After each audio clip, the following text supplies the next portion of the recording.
and lived a completely normal, stable life. However, a young woman entered his life, and he began living a double life. He was balancing the role of a reckless teenager in love with a girl whose family rejected him, and the role of a husband, father, and socially respected man. In their region, stepping out on one's wife or attempting betrayal is an extremely severe offense. It is even more dangerous if the relationship is with a girl whose family has strictly rejected the match. If a man ever thought about running away with her, her brothers, father, and cousins would never leave him alone. They would hunt him down to take their revenge and kill him. It was truly a matter of life and death. Eventually, the girl's family discovered that she was in love with someone. When they investigated him, they found out that Sudesh was already married with children and had been deceiving their daughter. Despite this, the girl remained stubborn and stuck by him, insisting, "He will come and marry me." Her family told her, "Wake up, girl, he is playing you. He is living his own life, but he clearly took a liking to you and is just greedy. He wants a second woman? Absolutely not, and he will definitely abandon you for his own family," they told her flat out. "Bottom line, we will never agree to you being with this Sudesh, understand?" The girl went and told Sudesh everything. Sudesh, who was utterly infatuated and madly in love, told her, "Listen to me. To prove to you how much I love you and that I am ready to abandon my wife, my children, my entire family, and the whole village. Let's run away." She asked him, "Sudesh, are you sure about this? If we run away, they will definitely hunt us down and kill us."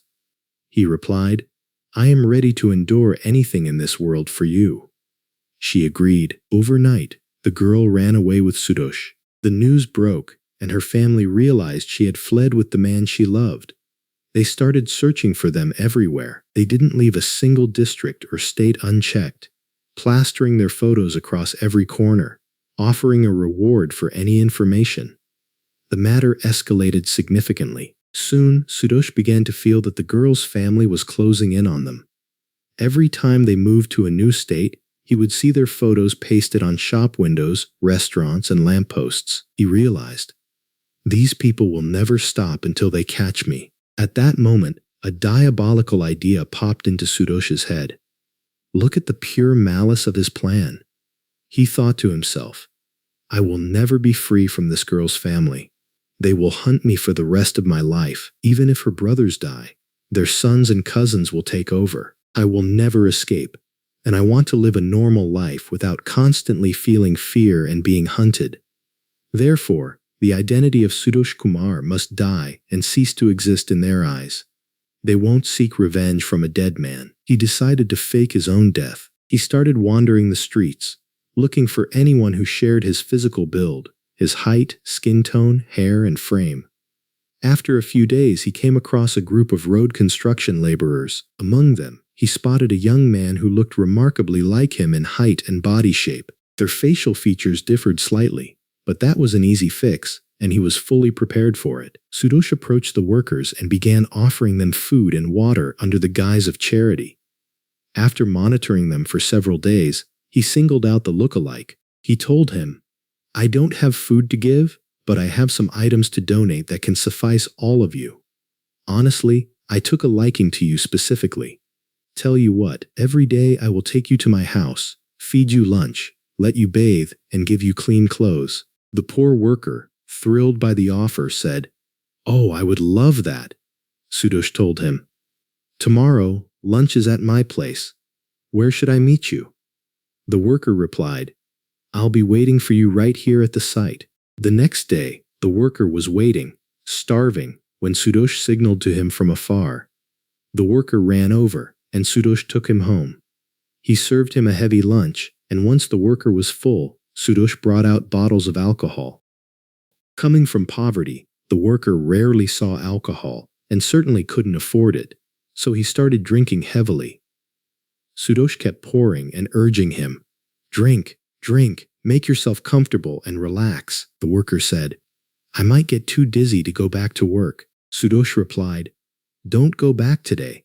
Just relax and sleep here. It's completely fine." The worker agreed. The worker drank until he passed out into a deep, heavy sleep. Once Sudesh was certain that his look-alike was completely unconscious and unable to resist, and even if he woke up, the alcohol would leave him too weak to fight, he pounced. He wrapped his hands around the worker's neck and squeezed. The worker briefly woke up, but it was too late. Sudesh pinned him down, sitting heavily on his chest, and strangled him until he drew his last breath. With a dead look-alike in his house, the second phase of his plan began. To make the body an exact match, he needed to replicate a distinct feature. Sudesh had a specific tattoo on his left arm. He took a tattooing tool and drew the exact same image onto the dead man's left arm. Additionally, Sudesh wore a very distinctive, unique ring, an antique custom-made piece meant only for him. He slipped his ring onto the corpse's finger. Next came the facial features. To erase the mismatched face, Sudesh poured a highly flammable liquid over the dead man's face and set it on fire, putting the flames out quickly before they could consume the rest of the body. Now the corpse was ready, and all that was left was execution. At dawn, Sudesh carried the body and dumped it right outside his own father's house. The next morning, the neighborhood woke up to the agonizing screams of Sudesh's family, who had discovered a badly disfigured corpse at their doorstep. They identified it as their son based on the body shape and the fact that it was dressed in Sudesh's own clothes. When his father approached the body, he verified the tattoo on the shoulder and arm, as well as the ring he knew so well. The father wept. "This is my son. It's over. Why did they do this to him?" Everyone assumed it was the work of the girl's family who had been hunting him down. The police arrived, moved the body to the forensics lab, and summoned the mother and father once more. They confirmed the identity again, saying, "Yes, this is our son. Here is his tattoo and his ring." The authorities apologized for the gruesome sight, explaining that the face was completely unviewable and unrecognizable due to the severe burns. The body was handed over to the family, who held a funeral. The entire village attended, mourning the tragic tale of the lover who abandoned his wife and kids, only to be hunted down and killed by the girl's family. However, the girl who had run away with him was nowhere to be found, and she hadn't returned to her family. The girl's brothers and cousins were immediately accused of murdering Sudesh, yet they fiercely denied the killing. They told investigators, "We never even found him, and we would never kill him in such a cowardly way. Yes, we wanted to kill him, but why would we disfigure him and dump him at his family's door? We would have killed him openly and proudly announced to everyone that we took our revenge and washed away our shame. We wouldn't hide it. Honestly, if he were to come back to life right now, we would kill him ourselves." Their logic made sense to the investigators. There was no reason for them to deny it if their entire culture encouraged boasting about honor killings. Days passed, and Sudesh's murder became a thing of the past. However, the girl's brothers refused to stop searching for her. They thought, "The man who kidnapped her is dead, and we didn't kill him. So where is our sister? Who is she with if she isn't with Sudesh?" They renewed their search and eventually went to the police station, demanding, "Are you holding her secretly because you're afraid we might hurt her? Bring her out to us. We promise we won't harm her. We just want her back." The police replied, "We haven't seen her. We assumed that after you caught Sudesh and killed him, you hid the girl away ourselves."